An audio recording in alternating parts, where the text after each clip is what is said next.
Bismillahirrahmanirrahim. Assalamualaikum warahmatullahi wabarakatuh.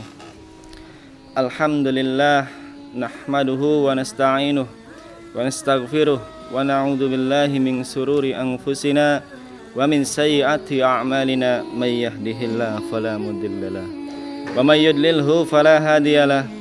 Asyhadu an la ilaha illallah wa asyhadu anna Muhammadan abduhu wa rasuluh la nabiyya ba'da amma ba'du. Puji syukur kehadirat Allah Subhanahu wa taala yang telah memberikan ribuan nikmat kepada kita, sehingga Allah takdirkan kita untuk berjumpa dengan bulan yang penuh hikmah ini, dengan bulan yang penuh ampunan ini, dengan bulan yang paling istimewa di antara bulan-bulan lainnya. Salawat serta salam tercurah limpahkan kepada Nabi besar Muhammad sallallahu alaihi wasallam, Nabi akhir zaman, pelita umat manusia yang hidupnya tidak pernah salah, yang hidupnya tidak pernah khianat, yang hidupnya tidak pernah khilaf. Bersyukur kepada Allah Subhanahu wa taala, Allah telah menjadikan kita sebagai umat Nabi Muhammad, umat yang dirindukan Nabi, umat yang dicintai Nabi.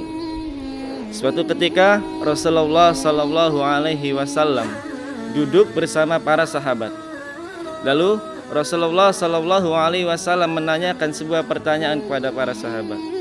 Wahai para sahabat, siapakah hamba Allah yang paling mulia? Lalu sahabat menjawab, ya Rasulullah, hamba Allah yang paling mulia adalah para malaikat. Lalu Rasul menjawab, wahai para sahabat, bagaimana mungkin malaikat tidak mulia sedangkan mereka berada di sisi Allah Subhanahu wa taala? Lalu sahabat menjawab kembali pertanyaan Rasul, ya Rasulullah, hamba Allah yang paling mulia adalah para nabi dan para rasul. Lalu Rasulullah sallallahu alaihi wasallam menjawab, bagaimana mungkin para rasul dan para nabi tidak mulia sedangkan mereka diberikan wahyu oleh Allah dan diberikan mukjizat oleh Allah. Lalu sahabat terdiam dan menjawab, ya Rasulullah, hamba Allah yang paling mulia adalah kami sahabat-sahabatmu. Lalu Rasulullah sallallahu alaihi wasallam menjawab dan tersenyum, wahai para sahabat, bagaimana mungkin kalian tidak mulia sedangkan aku berada di tengah kalian? Sahabat menjawab, ya Rasulullah, sesungguhnya Allah dan engkaulah yang mengetahui siapakah hamba yang paling mulia itu.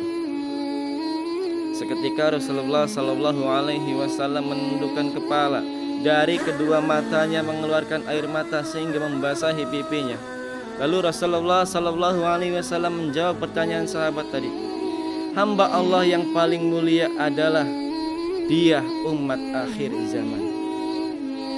Mereka adalah umat akhir zaman yang hidupnya tidak pernah melihatku, tidak pernah duduk bersamaku, dan tidak pernah memandang wajahku, namun mereka beriman kepadaku.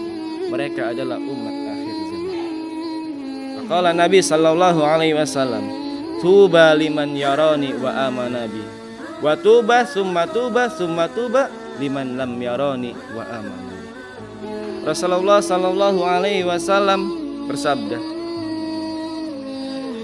sungguh beruntung bagi orang yang tidak pernah melihatku tetapi beriman kepadaku, dan sungguh beruntung dan sungguh beruntung dan sungguh beruntung bagi mereka yang tidak pernah melihatku, tidak pernah duduk bersamaku, tidak pernah memandang wajahku, tapi beriman kepadaku. Mereka adalah umat akhir zaman. Kita umat akhir zaman, kita umat yang dirindukan Nabi, yang dicintai Nabi. Kita umat yang diberikan keistimewaan oleh Allah Subhanahu wa taala. 4 kemuliaan Allah berikan kepada umat Muhammad. Menurut kitab Nasaihul Ibad karya Al-Imam Ibnu Hajar Al-Asqalani dijelaskan, ada 4 keistimewaan yang Allah berikan untuk umat Muhammad dan tidak Allah berikan untuk Nabi Adam. Apa saja? Kata Nabi Allah Adam alaihi salam, yang pertama, Allah menerima tobat Nabi Adam alaihi salam ketika Nabi Adam berada di kota Mekah, tidak berada di kota lain. Sedangkan umat Muhammad ketika melakukan kesalahan, dimanapun umat Nabi Muhammad melakukan kesalahan lalu bertobat, maka Allah taubatnya. Subhanallah. Nabi Adam diterima taubatnya hanya di kota Mekah, sedangkan umat Muhammad melakukan kesalahan dimanapun dan taubatnya dimanapun, Allah terima taubatnya. Nabi Allah Adam ketika Allah turunkan di bumi, diusir dari surga, Allah turunkan Nabi Adam di bumi. Di mana tempatnya? Di India, di bawah gunung kaki Himalaya. Siti Hawa Allah turunkan di Jeddah, dan iblis yang terkutuk Allah turunkan di Basra. Selama 450 tahun taubat Nabi Adam tidak diterima oleh Allah, kecuali Nabi Adam berada di kota Mekah. Barulah Allah terima taubatnya ketika Nabi Adam berada di kota Mekah. Itu pun karena Nabi Adam alaihi salam membawa nama Nabi Muhammad dalam pertobatannya. Lalu Allah berkata, "Wahai Adam, kenapa kau bawa nama Nabi Muhammad dalam pertobatanmu sedangkan aku belum menciptakan nama Muhammad?" Apa kata Nabi Adam alaihi salam? "Ya Allah, ketika engkau tiupkan ruh pada diriku, pada jiwaku dan jasadku, lalu aku mengangkat kepalaku dan aku melihat di tiang-tiang ars. Di tiang-tiang ars tertulis nama Muhammad, tertulis dalam sebuah kalimat, La ilaha illallah Muhammadur Rasulullah. Karena tidak mungkin kau sandingkan nama makhlukmu di samping namamu, kecuali makhluk itu adalah makhluk yang paling istimewa." Subhanallah. Nabi Adam alaihi salam meminta ampunan, bertobat kepada Allah hanya di kota Mekah, sedangkan umat Muhammad dimanapun mereka melakukan kesalahan lalu bertobat, tobatnya diterima. Kemuliaan yang kedua bagi umat Muhammad adalah Nabi Adam alaihi salam ketika berbuat salah, Allah pisahkan dengan istri tercintanya. Siapa dia? Siti Hawa. Nabi Adam melakukan satu kesalahan, Allah usir, Allah pisahkan dengan istrinya Siti Hawa selama ratusan tahun. Nabi Adam Allah turunkan di India, di bawah gunung Himalaya. Siti Hawa Allah turunkan di Jeddah, dipisahkan selama ratusan tahun. Sedangkan umat Muhammad ketika melakukan kesalahan, Allah tetap satukan dia dengan anak, istri dan keluarganya. Sedangkan Nabi Adam dipisahkan jaraknya dengan istri tercintanya Siti Hawa.